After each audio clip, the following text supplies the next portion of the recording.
hear me. So that's all. Wow, and you all shut up. Hey, you spin me right round, baby, right round. Right, Gabe? Right? Sweet. Okay, well, that's the unofficial start. Now the official start. Good morning. Good morning. How you doing, ladies and gentlemen? Welcome to BSides Nashville 2017. We're so glad you're here. Thank you. We know it's still a little early for y'all, but we've been here since 6, so we're all wide awake and caffeinated and everything's ready to go. So, without further ado, here we go. BSides Nashville. What is it here for? We are here because we want to gather the people of information technology in Middle Tennessee and the region to educate and to get you to know each other. Not just to, go to one talk, go to another talk, and then go back to your cubicle and do your thing. That's why we have the facilities that we have here. That's why we encourage you, yes, go to the talks, but then come out to the 4th track that is out there in the hallway. Talk to each other, get to know each other, shake hands, find each other's Twitter handles, whatever it might be. Please, that is why we're here. We also have the Fishbowl, which is our fun place over there. I'll talk a little bit more about later. But for now, the reason that we can do this is because of these folks right here. These are the sponsors, and we want to especially call out our platinum sponsors, Lipscomb University. 4 years in a row now, they have been the provider of these wonderful facilities, and I want to give them a big round of applause. Please.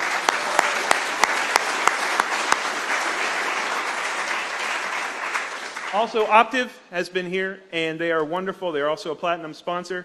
And Qualis is a gold and party sponsor. If you don't know about the party, the after party is going to be at the Poorhouse, which is downtown. We'll have a little bit more detail later, but they provide the money for not only this conference, but the fun we're going to have afterwards. Also, Sophos and Networks and CyberArk and SGG Glue, SANS, which has been awesome. They've stepped up and sponsored us, and they're going to bring more education to this region very soon. We're very happy about that. Security, Premise Health, the ISSA of Middle Tennessee, Rapid7, AppSec, TrustedSec, and Adrian is here because of TrustedSec. Iron Geek, thank you once again for all the recording you do. We really appreciate that service. Another round of applause for that.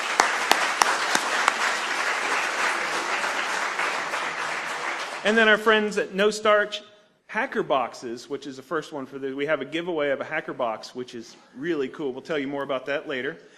Sword and Shield and Defense Point Security, all sponsors, and we thank you all once more, please. Okay.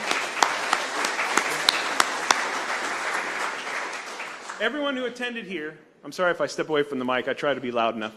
Everyone who attended here, you paid for a ticket, but that doesn't even cover the cost of lunch. The reason that we can throw this together and do it well every year with shirts, badges, swag, food at lunch, party afterwards, everything we do is because of these fine sponsors. And so please go out to the tables, shake hands, get to know their products, and we do appreciate that.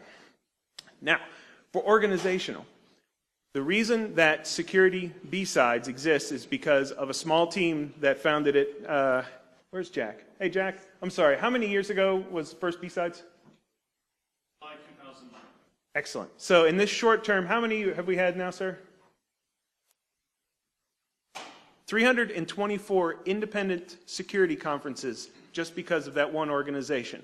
So obviously, I'm sorry to put you on the spot, Jack, but would you please give a round of applause to Jack Daniel? He is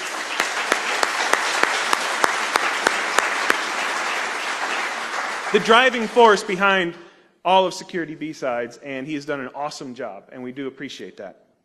Also, we are here to support local organizations for information security and for the hacker community in general. And I'm going to do some call-outs. Is Brent here? Brent, you here yet? No, he hasn't checked in yet. Darn it. Okay.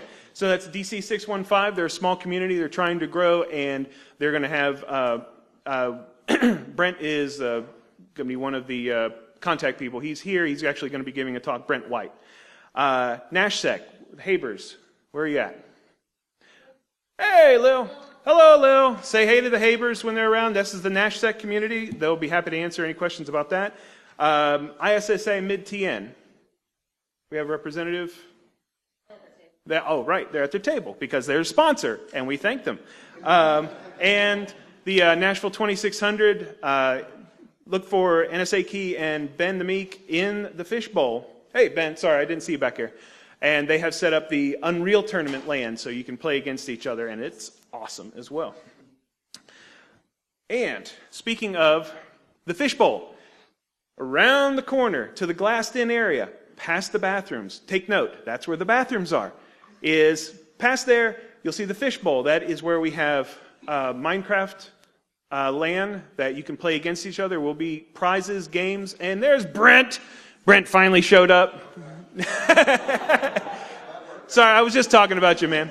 And we have the Unreal LAN.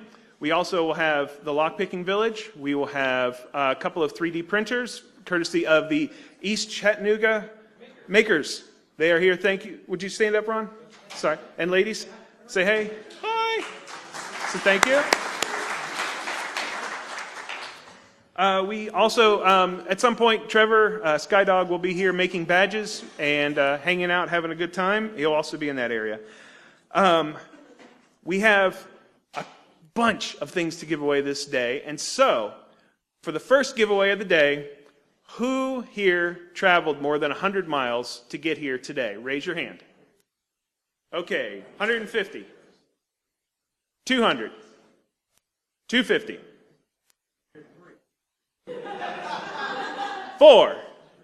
400 miles? 400, okay. Jack, I'm sorry, you don't win. No, I'm sorry. How many miles? How many? 500? You came with Amanda.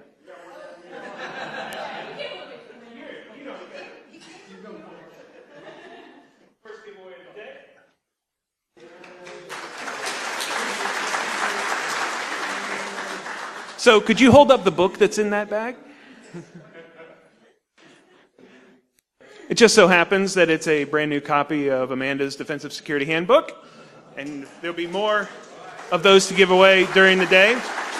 At 1:30 today, lunch will be served starting at 12:30. We have a break until almost 2. The next set of talks start at 2. At 1:30, we gather back here in this room, the purple track. We'll be giving away a ton of stuff, and we have a little bit more details, but that's going to be kind of our close because no one wants to hang around until 5:30 to see and give away and stuff. So everyone after lunch, we'll make an announcement, but just come back in here. Now, I want to introduce our president. This is Lauren, and she has unicorns to share.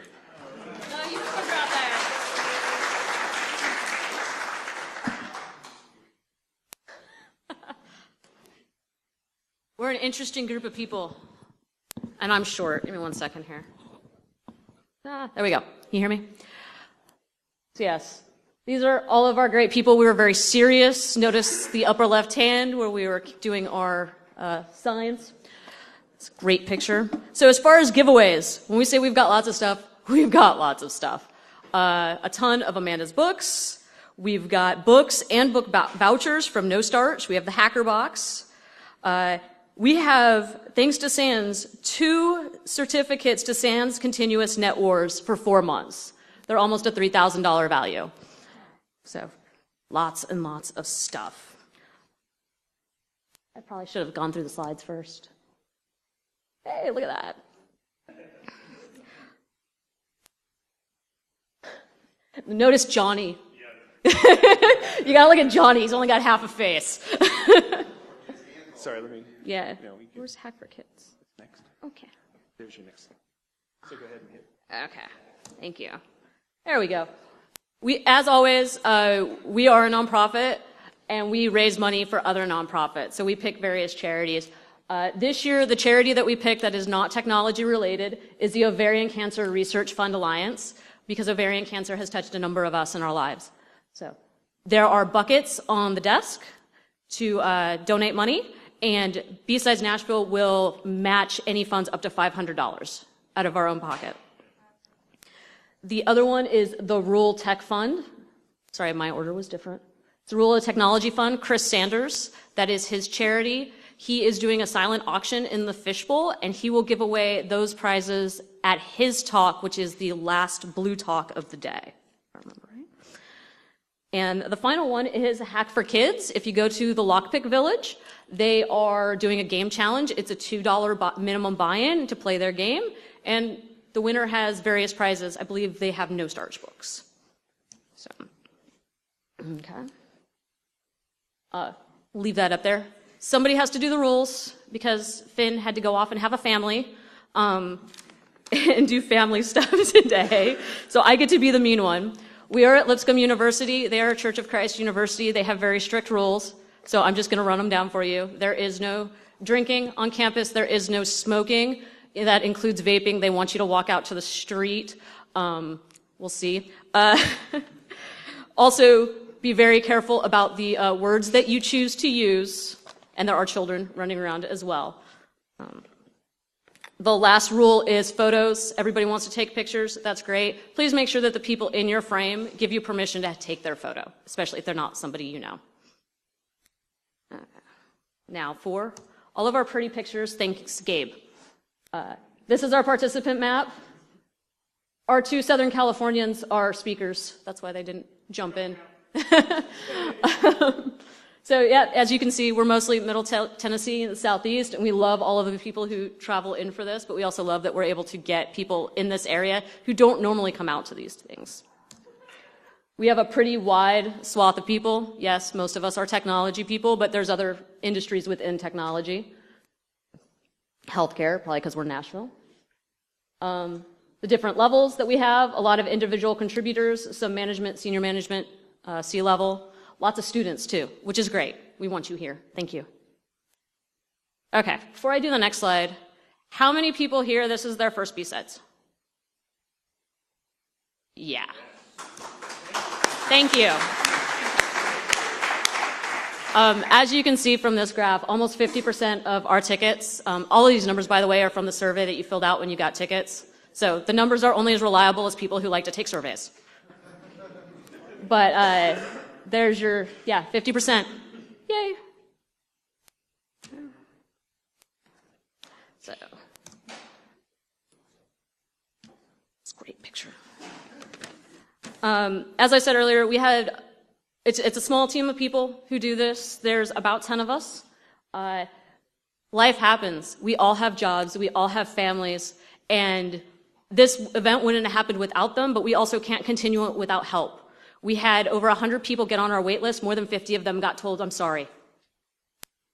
And we can't grow without help. So if you are in the area, if you think you can help, if you're like, I don't know what to do, the person who booked the after party had never done that before. The speaker dinner, we need people to make phone calls. We need people to help us organize, just to answer questions, to come up with an idea, and then present it to the group. So if you are interested, there is going to be a survey link on the website by some point today, and you can put in your information there, and we'll contact you. We would love to have your help.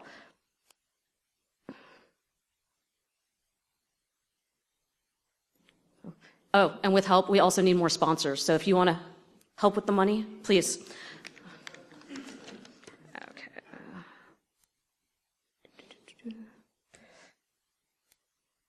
Is Amanda here? There she is. Okay. I've been looking for you.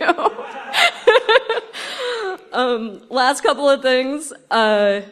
We mentioned the party. It's at the lunch break. As you guys are talking to each other, I'm going to warn you right now.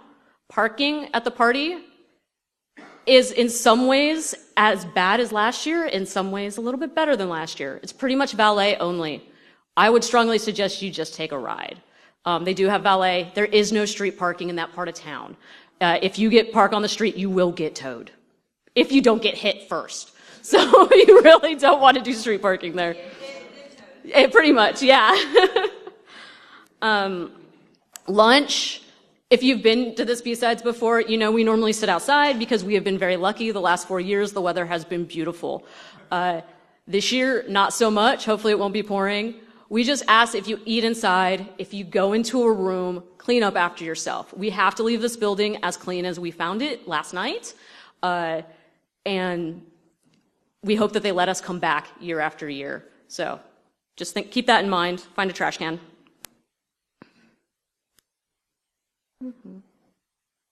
Okay, and with that, I guess I should introduce my favorite unicorn this week, and the only person I know who will wear a unicorn onesie with me, Amanda Berlin. You may have seen Amanda at such events as DerbyCon, Circle City Con, GurCon, DEF CON, and basically all of the cons where she likes to run around, talk, and tell everybody what she wants to, whatever she's thinking. And we gave her a platform today to do that. I forgot to do something. No. I'm sorry. I don't do this very often, as everybody knows who knows me. Where is it? No, I forgot to do it. I missed something, yeah. I'm sorry. I threw myself off. Amanda is an information security architect who has spent over a decade in different areas of technology and sectors providing infrastructure support, triage, and design. And with that, Amanda Berlin.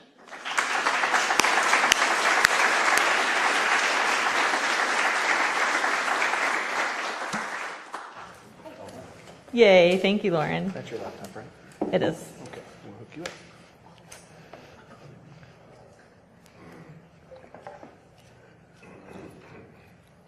Technology.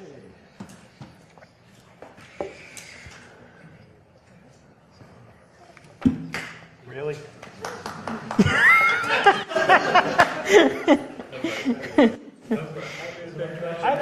No, this does not pressure me. Did you lick the connector first? Blow on it. Yeah. Shake it, blow it, stick it back in.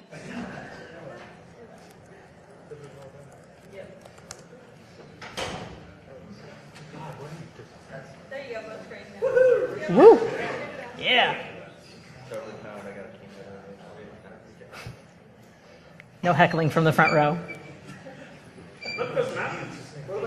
Yes. Perfect. Yeah, is it? Can you guys hear me all right? Yes. Yeah? All right, sweet. Well, first off, welcome to Nashville. Is everybody excited to be here? Yay! Awesome. So this is my first keynote. I'm super excited. Thank you so much for the BSides Nashville organizers for inviting me to come out and speak. So first, I thought I'd start off with a little bit of a story. Now it's been like 8 years ago or so.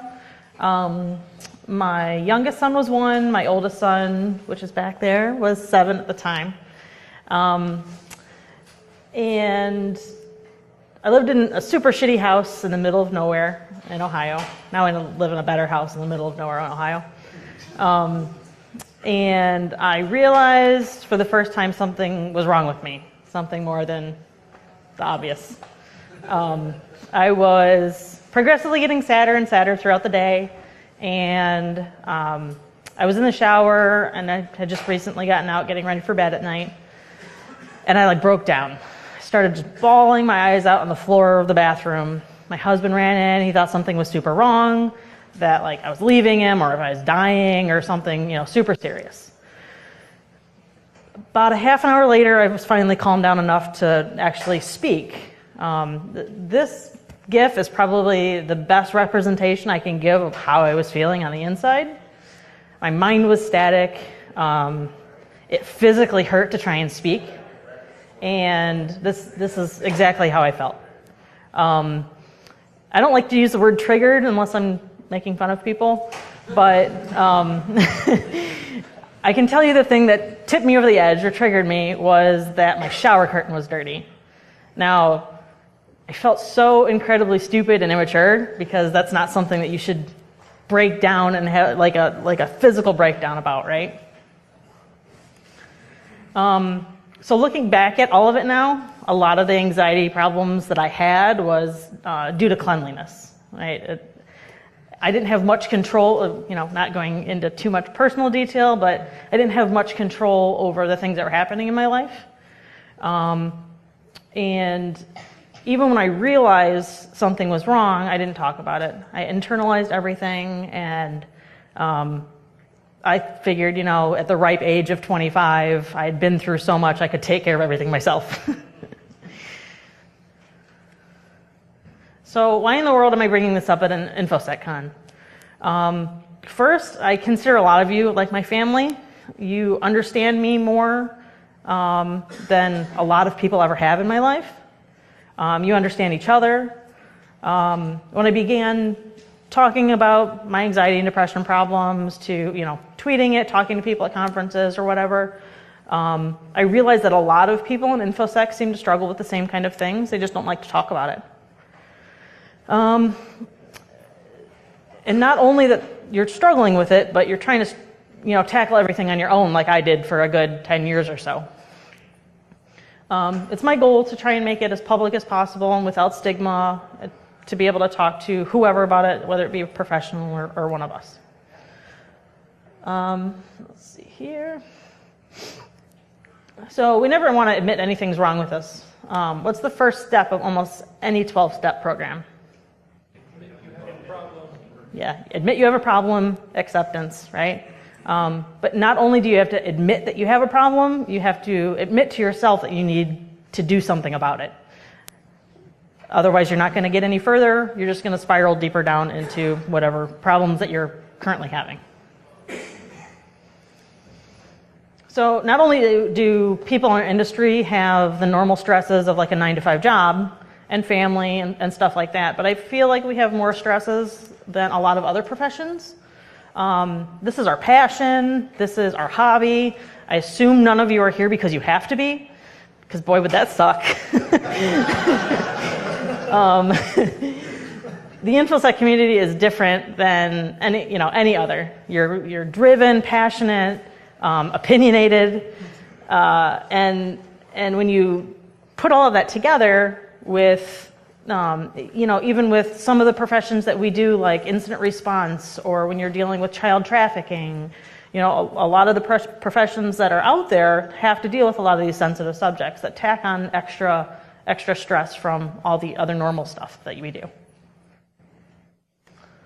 It also makes it, the professions that we're in, we're driven to those because we have the ability to stand or sit behind a keyboard for hours on end without any human interaction.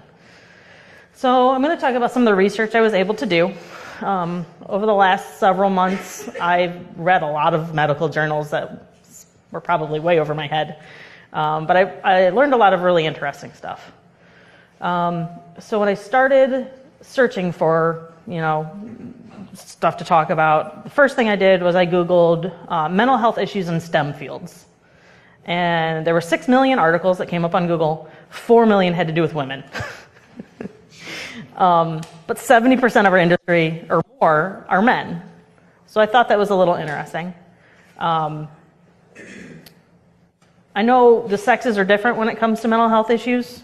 Women are more likely to be diagnosed with anxiety or depression, while men go towards like substance abuse or antisocial disorders. The hypothesis I was trying to prove is that, or try and find somebody else that had actually done the scientific research to prove, is that it seemed like people in STEM fields had a higher tendency to have mental health problems.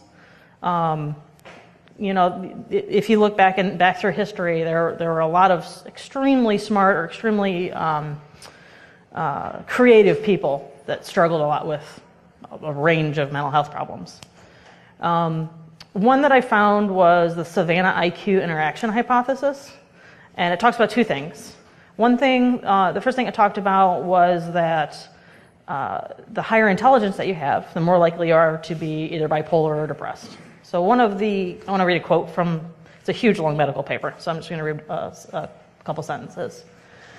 The finding of an association between progressively increasing risk of bipolar disorder and higher arithmetic intellectual performance is rather surprising. They explained that the arithmetic test requires not only mathematical skill, but rapid information processing for the purpose of successfully completing the timed exam. High scorers with such rapid processing power may also share tendency to experience mania, which is one of the halves of manic depression, which is a state of high focus and high psychomotor activity. The second part of that hypothesis talks about how people of higher intelligence are more likely to self-medicate. And they did a lot of scientific research and went back, through the years looking at different things, with medicating with booze, prescription drugs, non-prescription drugs, that kind of stuff. It kind of shows you how many of you have watched Mr. Robot? All right, good. If you haven't, I'm not going to give you any spoilers, but it shows how much research that they kind of put into that show, because the main character, Elliot, self-prescribes a lot. He takes a specific set of measurement of morphine, and then like counteracts it with Suboxone, and does his own. Well, I don't recommend doing any of that. That's what they do in the TV show, and that's a good gist of at least half of that paper. So let's move on to some more statistics. Not only does the Savannah IQ interaction hypothesis talk about this, that's me. Like, I'll order another beer just to pick off more labels. The University of Berkeley did a study that showed that 42 to 48% of STEM graduates suffer from depression. That's compared to 7% of the rest of the United States.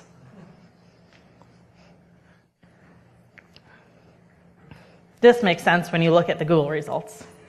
It's not that you guys aren't having problems. I know a lot of you. You just aren't talking about them, or you're not getting help for them. 1 in 5 adults experience mental illness.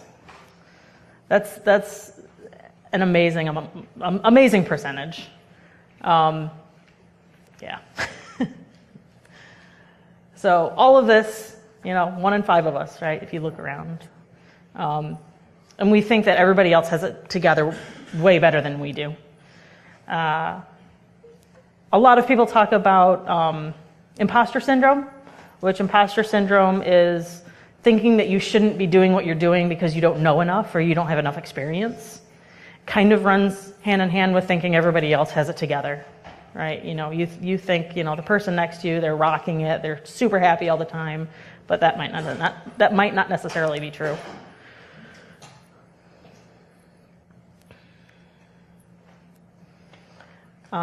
This is definitely me. I'm one of the 1 in 25 that's had some part of my inner self completely screw up a major activity in my life. I found that the U.S. Preventative Services Task Force recommends that all adults be screened for depression. When I read that, my mind went in a million different directions. I thought, all right, well, it's the U.S. government telling us that, and all right, so is it just everybody in the U.S. should be screened? Like, why is it just why do they think that we all need screened? Is it our diet? Is it our government? Is it what is it? Is it? In the grand scheme of things, we have it pretty good, right? Other countries, obviously deal with a lot more than we do. It's just like a first world problem, depression. But that doesn't really matter when you're huddled in a corner or, speeding your way down the highway thinking, oh, it'd be really easy to just swerve left. So I'm going to go into different types of mental health and some of the symptoms. I'm not going to go through everything because there's a million different mental health problems out there. I'm going to go through some of the more common ones. And when I talk about the symptoms, don't just pay attention to the shit going inside the brain. There's a lot of physical symptoms that manifest themselves when there's issues going on. First is social anxiety disorder or general anxiety disorder. A lot of times they have the same symptoms. So some common symptoms, and I didn't memorize all these, so I'm going to have to read off my slides because there's a lot of different symptoms. Fear of situations where you might be judged. Worrying about embarrassing or humiliating yourself. Concern that you'll offend someone. Intense fears of talking to others, like making phone calls. Fear of physical symptoms that might cause you embarrassment, such as flushing, stuttering, trembling, that kind of stuff. Avoiding situations where you might be the center of attention, like standing up front and on stage and talking to people. Having anxiety in anticipation of a feared event, just like 20 minutes ago when I was sitting up there. Spending time after a social situation, analyzing your performance and identifying your flaws in your interactions. Expecting the worst possible outcome out of any social situation. Now you say to yourself, these might be things that you feel, every now and then or whatever. But a lot of times in the symptoms, they talk about how it's an intense fear, or it's something that you're always thinking about and obsessing over. I'm not a doctor, but if you experience any of these or any of the ones I'm going to talk about and you haven't gotten help, I'll also cover ways to do that.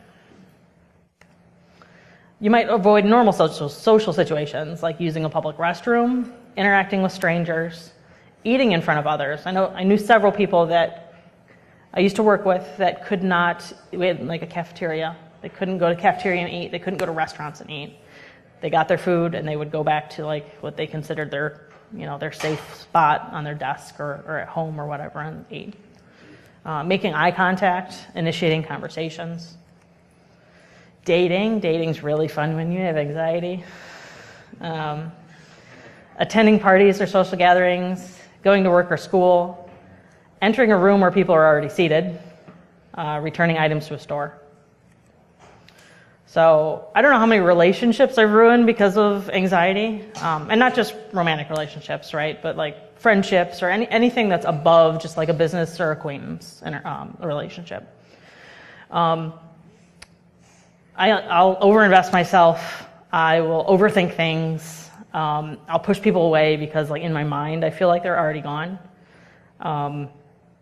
I'm being too needy, I'm not attentive enough, my jokes are stupid, I'm too ugly, like the list just goes on and on and on. And none of it, like I realize none of it's based in any fact, but it doesn't make any difference, it's still there. And that's a common theme for people with anxiety is overthinking and being around people. So next up is a super fun one. It's bipolar disorder, previously known as manic depression. There's two sides of this one. First off is the manic part, where you're abnormally upbeat, jumpy, wired. You have an inflated sense of self-confidence or well-being. You have a lot of energy, a lot of increased activity, increased energy. And then the second part is all the characteristics of your average depression. So depressed mood, marked loss of interest or feeling of no pleasure at all in things that you once gained pleasure out of. Hobbies, work, whatever, spending time with family. And another thing that bipolar people often have to deal with is poor decision making. So going on buying sprees, taking sexual risks, gambling, anything that's super compulsive. They'll also have insomnia, loss of energy, and this could all happen within the period of the day. It could be longer periods where it's weeks at times, whatever. But it's definitely like a light switch, turns on and off at random. Next is borderline personality disorder. This is a mental health disorder that impacts the way you think and feel about yourself and others. So you can have feelings of intense fear of abandonment. So for people, loved ones or whatever, family. You'll go to extreme measures to avoid the real separation or imagined separation. A pattern of unstable relationships will follow you. Because at one moment you'll idolize someone and think that they're the best thing in the world, and the next minute you'll think they're out to get you, or they're the worst person ever. You have rapid changes in self-identity and self-image that include shifting your goals and your values. So 1 minute you might love your job and know where you were going to go in a career, and the next minute you'll just say, heck with it, quit, and go change and do something else. Also very super compulsive. You have periods of stress-related paranoia and you could lose contact with reality either for minutes or hours, where you don't, you have no idea afterwards what's happened. You sabotage your own success by quitting jobs, ending relationships. Suicidal threats is a common theme throughout all mental health issues. Ongoing feelings of emptiness, inappropriate or intense anger, and violent outbursts. Next is depression. It's one of the most talked about mental health issues out there. People will associate a lot of times with just being sad about one thing in particular, but it's way more than just that. The World Health Organization recently did a study that depression is the leading cause of physical illness in the world. So it happens a lot. It's not something to just, I joke about it all the time, but. So some of the symptoms of that are feeling of sadness, emptiness or hopelessness, angry outbursts, irritability, or even over small matters, loss of interest in, or pleasure in almost all normal activities, sex, hobbies, sports, work, sleep disturbances, and not just, a lot of times you think of people with depression as just sleeping too much. Sometimes they suffer from insomnia as well. Tiredness or lack of energy, so days at a time spent in bed or on the couch, just not wanting to get up and move anywhere. Anxiety usually goes along with depression a lot. Slowed thinking, speaking or body movements, and feeling of worthlessness or guilt, fixating on past failures, and overthinking things and blaming yourself for things that you're not responsible for. Have trouble thinking, concentrating, making decisions, frequent or recurrent thoughts of death, suicide, attempting suicide, and unexplained physical problems, backaches, headaches, whole body aches, whatever. Next is post-traumatic stress disorder. A lot of people associate this with being in active combat in the military, but this doesn't necessarily just have to be that. It's experiencing or witnessing any terrifying event that leaves a lasting impression. They get recurrent, unwanted, distressing memories that seem like they're wherever they were when that traumatic thing happened. They'll relive the traumatic events. Upsetting dreams or nightmares. You wouldn't imagine how many funny images there are out there about depression. Unfortunately, those ones I couldn't put up here. Severe emotional distress, or physical reactions to something that happened to you or that you witnessed during that traumatic event. And I think this is the last one, is OCD. I read up a lot about OCD, and I just read some more last night, and I thought it was really interesting. So it's obsessive-compulsive disorder. It's a pattern of unreasonable thoughts and of fears, which are the obsessions, that lead you to do repetitive behaviors, which are the compulsions. A lot of people say they have OCD because, they like their towels folded a certain way, or, they like to wash their hands after they go to the bathroom. That's not OCD. OCD is way more serious than that. I read Nikola Tesla actually had really bad OCD. He obsessed over the number 3. Anytime that he wanted to go into a building, he would have a compulsion, and he would do it a lot of the times to circle the block 3 times before he could go into the building. He had an intense fear of circular objects, specifically women's jewelry. He would never eat alone with women because of this. So it's very limiting when you have OCD. There are a couple other serious cases of. I read one of this lady. It was like a long time ago in France when they first started researching all of this stuff. She had this intense fear that she was going to cheat on her husband. She was newly married. Cheat on her husband with everybody that she met. And this fear was so bad that you could walk up to her and tell her, "You slept with me," or "You slept with him," and she would instantly believe you. And she went so far as to, use physical means to make sure that it was only her husband that was being intimate with her. But it's that kind of stuff that can really, really mess with your life. A lot of times it's fear of contamination or dirt. There was several cases where there are people that fear that they've been contaminated so much that they will repeatedly wash themselves. They will not touch people. And I don't mean 1 or 2 times, like 200, 300, 400 times a day.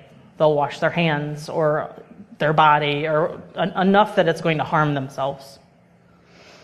You could have aggressive or horrific thoughts about harming yourselves or others that go completely against what you would normally ever do in life, right? Thoughts that would never, ever cross your mind of ever doing always run through their heads, which is not fun when you're trying to go through your everyday.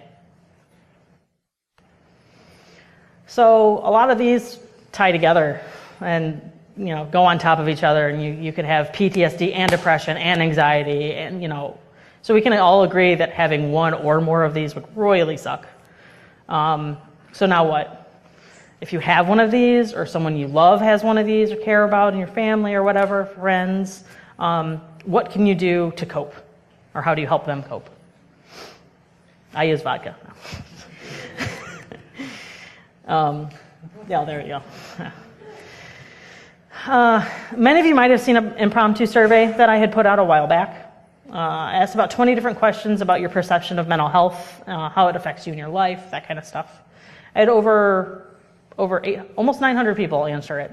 And while I know I'm a big statistics nerd and I know how difficult it is to get a good sample of people answering survey questions, I still wanted to put it out there just to see what I could come up with. This was one of the questions that I thought the responses were interesting of. Several people pointed out the fact that I kind of messed up the question format because I had asked, let's see what it was. Do you participate in any activities to reduce, dull, or improve the stress or feelings you're having, such as alcohol, prescription drugs, other drugs, exercise, meditation, or other? I had put it out there as a multiple choice question when it should have been a multiple answer question because when you cope, you might do more than one of these things. And that was definitely the case. A lot of people put in the other category all, all of the above. And that is kind of represented here. There's definitely more than the total amount here. I think my favorite out of the other category were pretend to be a Vulcan, masturbation, cats, and Twitter. Or cats and Twitter. Cats on Twitter, yeah. So there's a lot of different coping mechanisms that you can deal with, and I think 90% of the people that answered the survey were in Infosec or some related branch of IT. And you can see that Savannah IQ hypothesis is working here. There's a lot of people using drugs and alcohol to cope. I was talking to a friend of mine after I had sent out the survey. He's in the Infosec, but he also works in the mental health field. So I sent him my slides and everything that I wanted to talk about to kind of give him an idea of where I wanted to go and see if he could give me any good feedback. One of the things he let me know is that there are 2 things that you can do to majorly improve the chemicals in your brain. Anybody? Exercise is one of them. Keep going. Sex. But only if you're doing it right. Then it's exercise, right? Get 2 for 1. But as a medical mental health professional, he said that's what he tells his patients. So I use my mom as a sounding board for a lot of the research that I do, a lot of the things that I talk about. She's not very technical, but she likes to listen to, what I'm talking about and, kind of give me feedback from her point of view. One of the things that she told me is, when we started talking about different coping mechanisms, is that her great-grandma, when she went through menopause, was suffering from sad and tired and withdrawn behavior. And at the time, they committed her and started giving her shock treatments. Because what's better than taking you out of clinical depression than shocking the hell out of you? I also went to a field trip with my third grader. I go on a lot of field trips. Yeah, it was the third grader. To a local county historical museum. And there they had I don't want to call it an insane asylum, but it was basically like this huge halfway house that, if you didn't have money to go to a nursing home, or you didn't have parents, or you were really sick or poor, everybody would just go here. It was a huge farm and you would work on it. And a lot of times they had mentally insane people there, and they would send them to like this building that was just locked down and overlooked this nice hog pen. And that's how they dealt with it, right? There was no other ways that they let them cope. There was a sign in the building. It was a quote from one of the people that used to work there. It was like during World War I. Something about they let the crazies out to play today, and it made a marked improvement on their general well-being, and just the way that they talked about it was really super interesting. So now we have way better ways of coping, right? People talk about safe spaces when they make fun of millennials, but we don't really need safe spaces, right? There are a couple people that do, but they're probably crazier than the rest of us. But it's nice to go somewhere that you can talk to somebody openly about what you're experiencing or what you're doing day to day, and not have them judge you back, right? Or spread rumors or whatever. It can feel really good to externalize your feelings. A lot of the coping that I did without knowing it was coping when I was younger was write. I would either write down what was on my mind, or I would write stories, or I would just write anything, and it was really therapeutic, and it would help me cope without even knowing that's what I was doing. So back then you couldn't really talk about mental health issues. It was really taboo. Just like you couldn't talk about mental health, divorce, teen pregnancy. I've had all three. And it's not as taboo to talk about anymore. You can ask for help. Through psychologists, therapists, whatever. And something else that I wanted to point out is if you do happen to be interested or want to talk to a therapist or whatever, find one that works for you. I've talked to a lot of different people throughout this whole thing that will find a therapist that they don't like talking to, they don't really click with.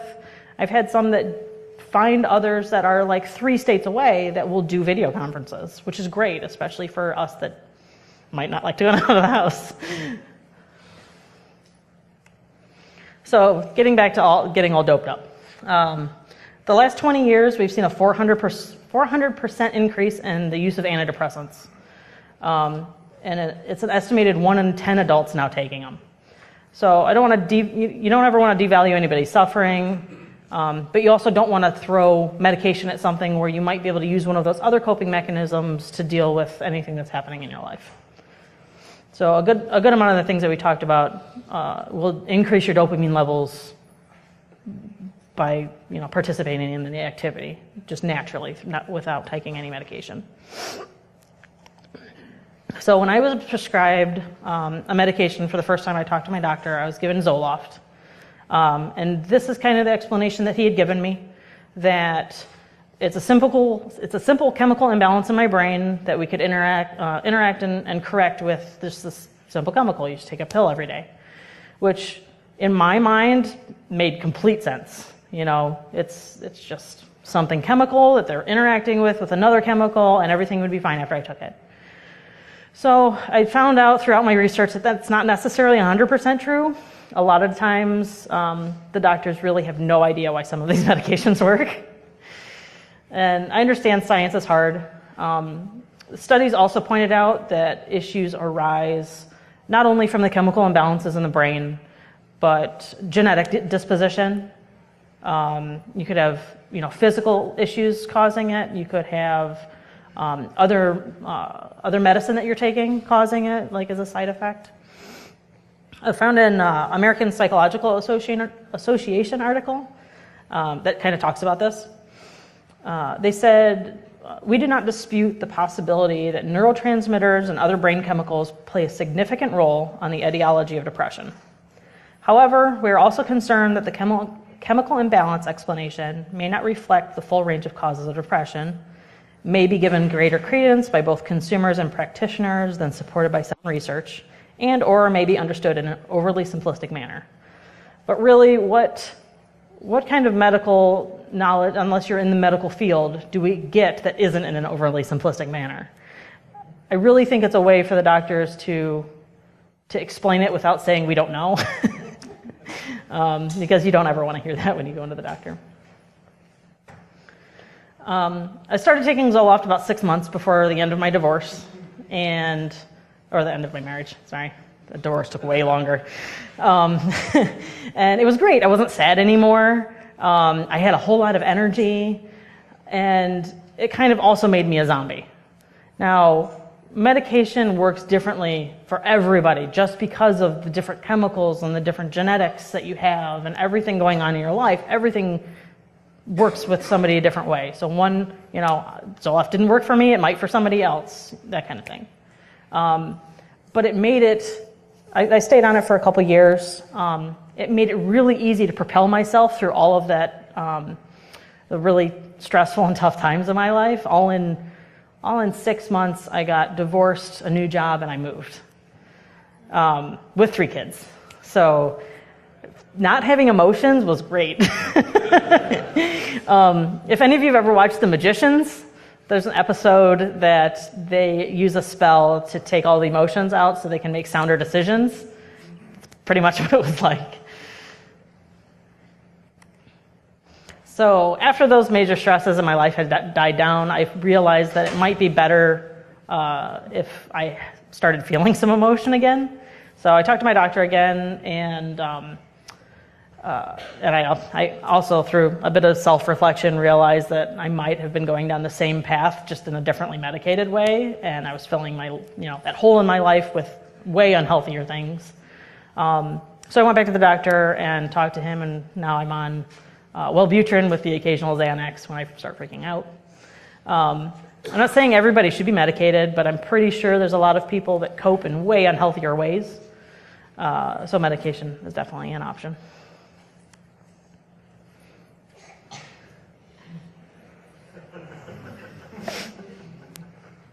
So now that we've covered a bunch of my personal baggage, we can talk about how we help others and how we treat others that might be in our lives that struggle with this kind of stuff. I try and talk about this stuff as openly as possible because I don't care. I don't mind talking with it and helping anybody that I can. And when I have an anxiety attack now, I can verbalize it more than I used to be able to. The 2 most common things that I've heard, common negative things that I've heard, is one is you're overacting. And I'm not the only one that happens to for sure. A lot of people I've talked to get this, or they'll get the response that it's their fault. I get this a lot. And truly, I have so much going for me. I'm a published author. I have wonderful family. I'm gainfully employed. I'm fairly healthy. Like, what right do I have to be depressed ever? But you know what? Hearing that, I've caught myself saying that to other people too. If they open up to me about how they're feeling, I'll say, "But we love you. You're great. Everybody loves you." While it's not bad to hear, it doesn't necessarily help. Or 2, I'll maybe try thinking happier thoughts. I only wish that was possible. You can't just will yourself to be better if you have a chemical imbalance. It can be really easy to put the happy face on the outside, but that's not changing anything on the inside. A good majority of mental health issues come with those physical symptoms, and if we treated them like physical symptoms, I think we'd get a lot further in life. A lot of times we can't even see that kind of stuff ourselves. We need some, a good support system. So let's cover the do-says. First, sometimes you just have to listen. It's really no more than that. Listening and good communication. Having signals, right? So I have a subset of people that I can talk to, or give them a signal if I'm struggling, right? It's like you can use a safe word for your mental health. I'll say pineapple or whatever, right? And they'll know what to do to help me. Mine happen a lot at conferences, but towards the end, so it's not now, don't worry. I personally think it's a combination of traveling. I work at home alone all day long every day, and I have really no interaction with people.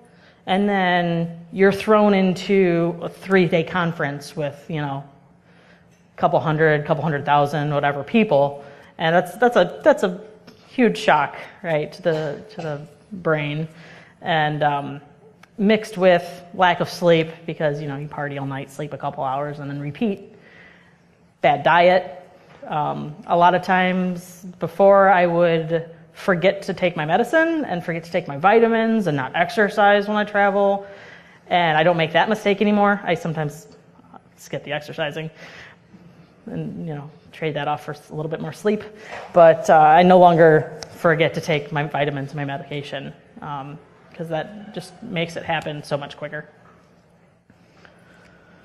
Secondly, another thing you have to understand is that interacting with others is difficult, and they might just not feel like going out. The thought of crowds, enclosed spaces, dirty restrooms, loud noise, whatever the case may be, whatever they're struggling with, is difficult to even fathom sometimes. Being crazy takes a huge toll on your social life, and sometimes there's nothing you can do to help. But having that open communication with them and knowing what to do when you can help really makes a difference. There's a great article that a friend of mine sent me. We were talking about his anxiety problems that he was dealing with, and it's called "This is How You Love Someone with Anxiety." A lot of the points were spot on, but like in different ways for each of us because we both have different ways that it affects our lives. My favorite quote was, "Silence kills anyone with anxiety. It creates problems in their mind that aren't even there. It ends in apologies that aren't even needed." And that part pretty much describes me to a T. They talk about texting, like if you text the person if somebody texts me and they don't respond, especially like if I've recently opened up about something as opposed to just sending memes, the thoughts just spiral. And then at the time, you realize that's not all logical. Just like talking about the people with OCD, in the studies and observing them, they realized that none of it was logical and none of it was not based on any fact whatsoever. They knew it was stupid, but it doesn't matter. It still happens. And the last thing is the phrase "it's okay" or asking how I can help can never be used enough, and nothing beats a blanket for it. Not only have I gotten both the positive and negative reactions about mental health, but almost everyone I've talked to in the last few years, when they talk about it, people have been surprised. They're funny, they're outgoing, they have all this stuff together, and people are surprised when they open up and talk about it, or they've been shamed into thinking it's their fault. So while it's not even easy to talk about in the beginning, you have all of those other things on top of it that make you want to bottle it up and force it to go away.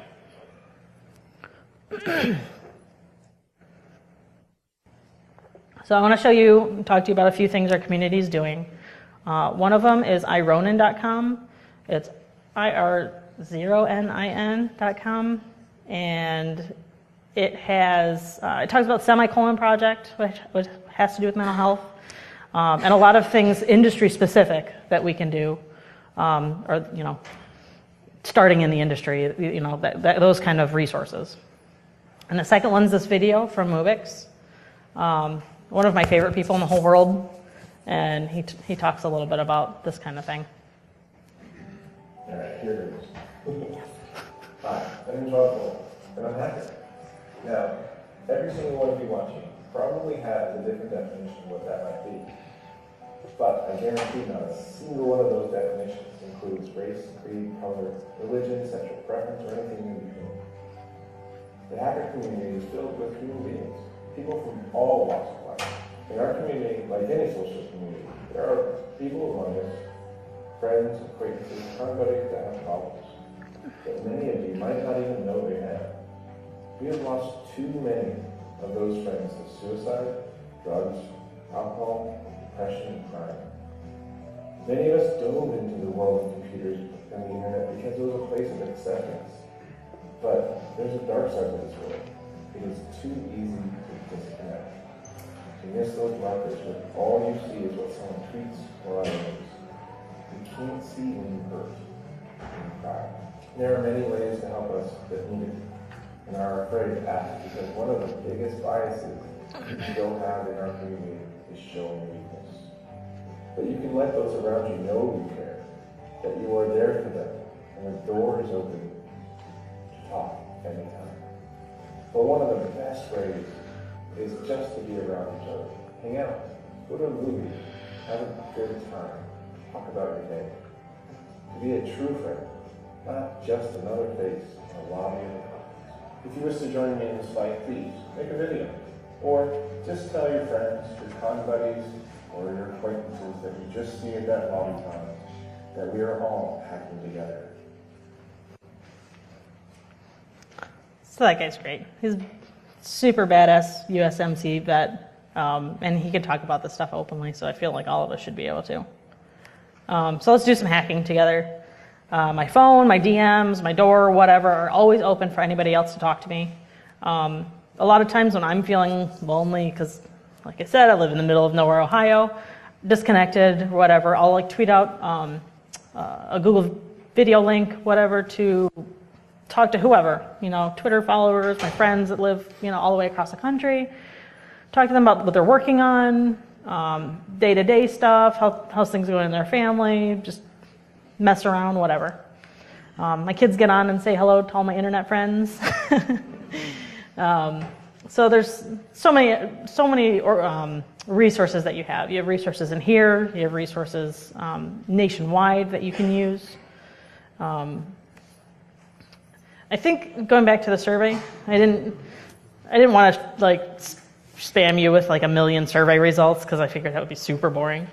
But I think the saddest part of the survey were two of the questions. One of them was, have you ever felt like you weren't worth much as a person? Over 50% of people answered yes. And over 40% said they thought their life wasn't worthwhile. I feel like having more of an open dialogue about this would kill it as a taboo thing to talk about. So I almost got all the way to the end, too. Even if you don't like each other, like Rob said, a life is a life, and we've already lost too many.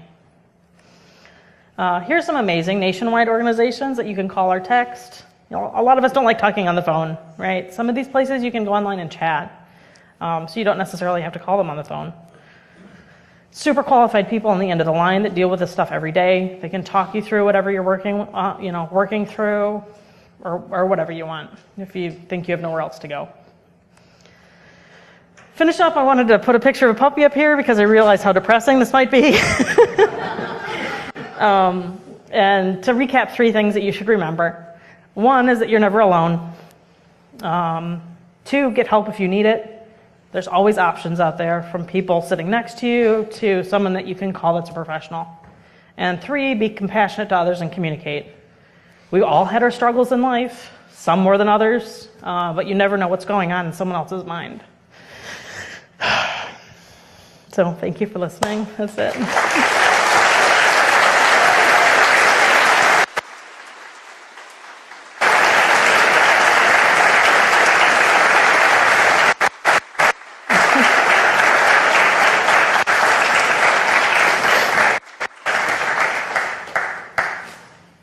So I managed not to drop the F-bomb, but I didn't manage not to cry on stage. That I finished 2 of my objectives. Yeah, I'm all done. Thank you so much. Give her another round of applause.